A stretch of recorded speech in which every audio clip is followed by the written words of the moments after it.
ایک خواہش جو ہر کوئی کرتا ہے کہ مال و دولت کی فراوانی. کتنے تو بیچارے اس میں اتنے بلائنڈ ہو جاتے ہیں، اتنے اندھے ہو جاتے ہیں کہ وہ حرام اور حلال کی تمیز بھول جاتے ہیں. وہ کہتے ہیں بس مال آنا چاہیے، چاہے کسی کے منہ پہ پاؤں رکھ کر بھی ہمیں جو نا مال حاصل کرنا پڑ جائے تو ہم تیار ہیں. تو حضرت پہلے تو اس حوالے سے تھوڑی سی لوگوں کو توجہ دلائیے گا کہ حرام کے مال کے حصول اور حلال مال کی حصول میں کتنا بڑا فرق ہوتا ہے. اور ساتھ ہی ساتھ حضرت اب حلال ذریعہ ہے، حلال طریقہ اختیار کیا ہوا ہے، چاہتے ہیں کہ اس میں فراوانی ہو جائے، اس میں برکت ہو جائے. تو اس میں تو برکت ہے ہی ہے، مگر مزید بہترین ذرائع مل جائیں، اس کے لیے کوئی وظیفہ ارشاد فرما دیں. اللہ حافظ صاحب بہت مشہور بادشاہ ہے کہ سنا اس کی بہت بڑی سلطنت گزری ہے، اور وہ واقعہ کہ اس نے یہ وصیت کی موت سے پہلے کہ جب میں مر جاؤں تو میرے دونوں ہاتھ کفن سے باہر نکال دینا. اللہ اب وہ خزانوں کا مالک، ہیرو اور جواہرات کا مالک، فضیل سلطنت کا مالک بادشاہ، بڑی عجیب و غریب وصیت. اللہ اکبر. پھر کہنے والوں نے کہا کہ جو وصیت اس نے کی تھی وہ رہتی دنیا تک پیغام دے گیا. واہ واہ.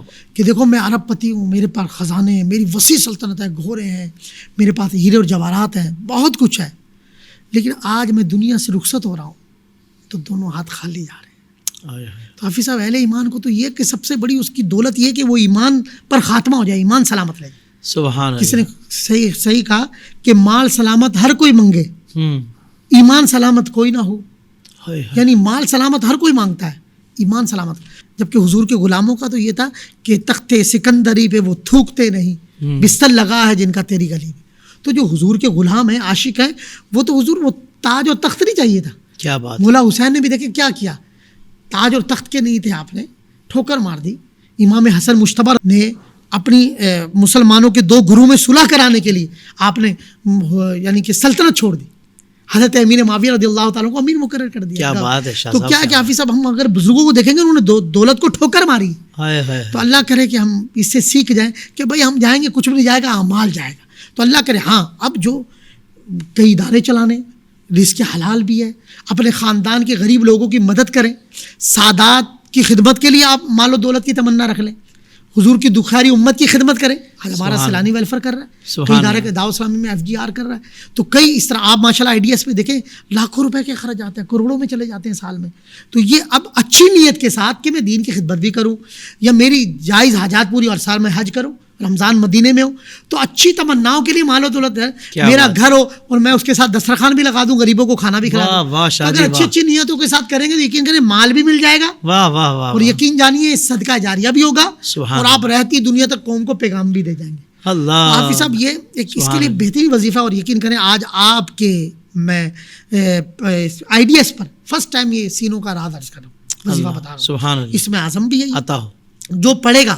اس کے معنی تھی نہیں پڑھے. اللہ تبارک و تعالیٰ کا مبارک اسم ہے وہاب. وہاب کہتے ہیں کہ بہت زیادہ دینے والا، یا وہاب ہو اے بہت زیادہ دینے والے.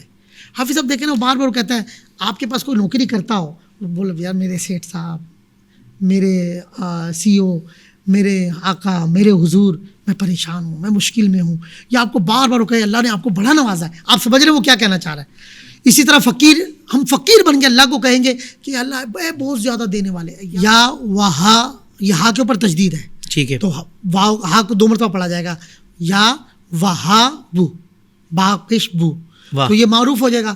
تو یا اس اسم مبارکہ کو 3125 بار پڑھیں، 40 دن تک پڑھیں، کثرت سے پڑھیں، انشاءاللہ مال و دولت آپ کے قدموں میں. سبحان اللہ سبحان اللہ. کیا بات ہے. قبلہ شاہ صاحب سلامت رہیے. اس طرح کے اور بھی روحانی وظائف حاصل کرنے کے لیے ابھی ہمارا YouTube چینل IDS روحانی علاج وزٹ کیجئے، سبسکرائب کیجئے اور نوٹیفیکیشن بیل آئیکن کو پریس کیجئے.